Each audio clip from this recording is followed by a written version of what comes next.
who not only needed a defensive end, they needed a defensive tackle. This kid gives you some scheme versatility, great bloodlines. Here's a guy who was productive during his career. Gave Colorado offensive line led by Nate Solder fits, okay? This is a defense that almost stunned Oregon, held Oregon to 15 points this year. Senior Bowl, he was unblockable, and he had a great combine. So he did everything in all three phases of the draft process. Season, Senior Bowl week, combine, he was outstanding. He drops to 24. Yeah, to me, it was a surprise. I'm surprised Bowers is still there despite the knee. Surprised that Mark Ingram's still there. Jordan's now gone. Muhammad Wilkerson, defensive lineman from Temple. Gabe Carimi, offensive tackle, Wisconsin. Jimmy Smith, cornerback, Colorado. And Andy Dalton, quarterback, TCU. Those are some of the real good players that we see on the board right now. And Jordan is one of that group that's now off the board for the Saints. So the Saints have selected Cameron Jordan. The Seahawks up next, followed by the Ravens. Back to New York in a moment. You've said it all with your play. All that remains to be heard is your name. The 2011 NFL Draft on ESPN continues.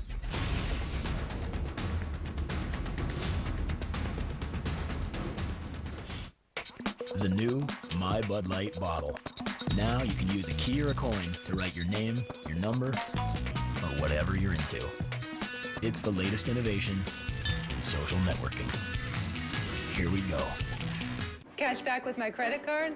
Love the idea. No hoops to jump through to get it?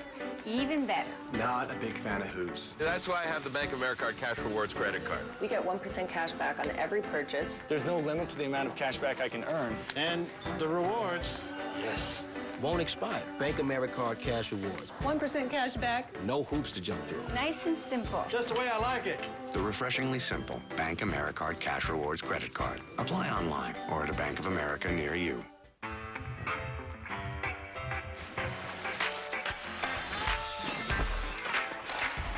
Hydration where you least expect it. From your razor.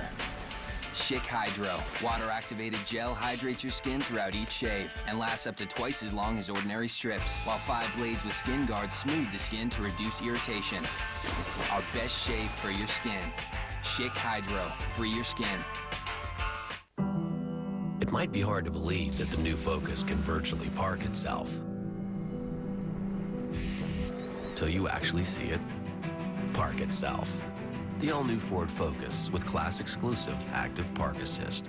I'm your biggest fan, you know that. Oh, you're the best, Mr. Snuggles. Another pet name? You're right, Puggle Wuggle. Hey, Wiggly. All right, I'm smart enough to notice that my favorite fresh brewed Mickey D's sweet tea is now on the dollar menu, along with that juicy McDouble. So I'm smart enough for this. You're the best too, sweet tea. Pie? Oh, Chipmunk. Nicely done, Chipmunk. Sweet tea on McDonald's dollar menu. The simple joy of being smart. The Green Bay Packers select Aaron Rodgers, Jordy Nelson, A.J. Hall, Clay Matthews, Donald Driver. The NFL Draft continues tomorrow at 6 on ESPN. Welcome back to the 2011 NFL Draft, presented by Bud Light. Welcome back to Radio City Music Hall, round 1, pick 25. The Seattle Seahawks scheduled to pick here, but they are trying to move back in the draft right now. It is something that they've wanted to accomplish all along. In fact, in a common theme of the evening, Seattle at 25 is now trying to move back.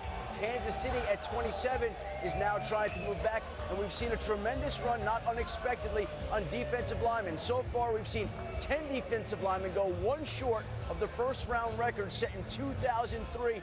And we still could have some moves there, and we still could have some movement with a couple of key players. Andy Dalton could be in place sometime soon, and Mark Ingram, the Alabama running back. Oh, and those are two names right there. Mark Ingram, you know, the Alabama running back. Certainly, you're looking at a team like the Green Bay Packers sitting there at 32. They got to be licking their chops right now, maybe for Mark Ingram. And there is a relationship there between Seattle GM John Schneider and the Packers GM Ted Thompson. They have worked together. They have worked together in Seattle. They've worked together in Green Bay.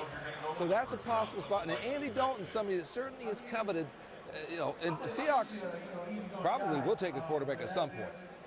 And so I think that you are definitely going to see some action here, either with a Mark Ingram in a trade, or maybe Andy Dalton at some point very quickly. Boomer?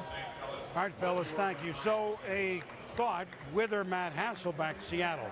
Yes, this is interesting. Had the Seahawks lost that final game, which Whitehurst played, to the Rams and did not win the division, they would have drafted 7th. They won the game, so they were up to at least 21. Then they beat the Saints with one of the great runs in the playoffs we've ever seen, with Marshawn Lynch registering on the seismic scale outside the stadium in Seattle. So now they're up to 25th. It's 7-9. It's a story that's intriguing as heck. Obviously, they got a long way to go, but they're a division champion year 1 under Pete Carroll. Should they go Dalton? You love Dalton. I do like Dalton. I have no idea what Seattle's doing. They win the playoff game. They fire their offensive coordinator. Now they have a new guy there in Darrell Bevel. They traded a lot to get Charlie Whitehurst. And I don't know Hasselbeck's situation, but I know this. Andy Dalton can play.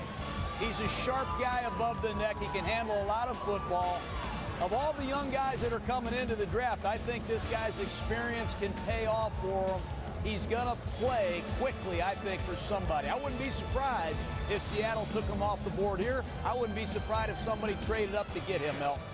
Not many fifth-year seniors in college football. He didn't have that great skill level to come at early, so he stays at TCU, has 35 pounds to his frame since his freshman year, and he's a veteran coming into the NFL, kind of an old school with a fifth-year senior quarterback. That's a rarity these days. You know, I want to throw this in because he's a member of your fraternity, ex-Raider coaches, okay? If people are wondering, well, Tom Cable, where did he go? He's the offensive line coach of the Seahawks. I know people might have missed that one. So, look, year 1, Pete Carroll, it was 7-9, but they went to the playoffs and they scored 41 points against the Saints. So it's proof that for any team out there, anything is possible. You can make a move and give your fans some excitement. They had an exciting last few weeks. So the Seahawks apparently have made the pick. We're going to see. They had 10. And here's one reason. Cable maybe could play offensive line. 10 different starting offensive line combinations last year. Seahawks. So the commissioner will give the pick for Seattle and wither Matt Hasselbeck. Will it be a Seahawk? Probably not. None of this can be decided until 2010 rules are put in. I mean, that could be at some point next week, but those sort of players have to wait. So at the moment, Charlie Whitehurst, we'll see if it is indeed Dalton, or if it's a late trade that Adam and Mort were talking about. Following the season. And by the way, Pete Carroll and Jim Harbaugh get to go head-to-head just like they did in the Pac-10. Those will be some interesting games. With the 25th pick in the 2011 NFL Draft, the Seattle Seahawks select James Carpenter, tackle, Alabama. There's a second rounder that's going in the first round. I thought he was a late 2, James Carpenter. He moved up a little bit, but you're talking about a guy late second and the late first for a Seattle Seahawks team. Certainly you have Russell Okung. Now you bring in James Carpenter. You're going to put him at right tackle. I don't see it at this point, but hey, you talk about the offensive lineman. If you wanted a right tackle, you got Gabe Karimi sitting there. They opt for James Carpenter. He can play inside at guard as well.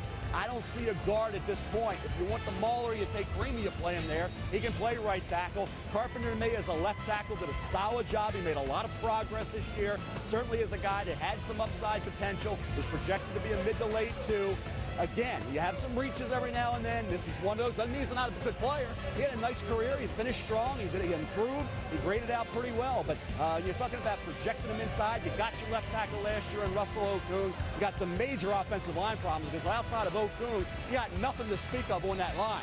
So James Carpenter's starting as a rookie. Bar any collapse during his rookie camp, whatever that is, James Carpenter is going to be asked to fill a key role on that offensive line. Well, Carpenter is a junior college transfer that came in and started every game for 2 years for the Crimson Tide.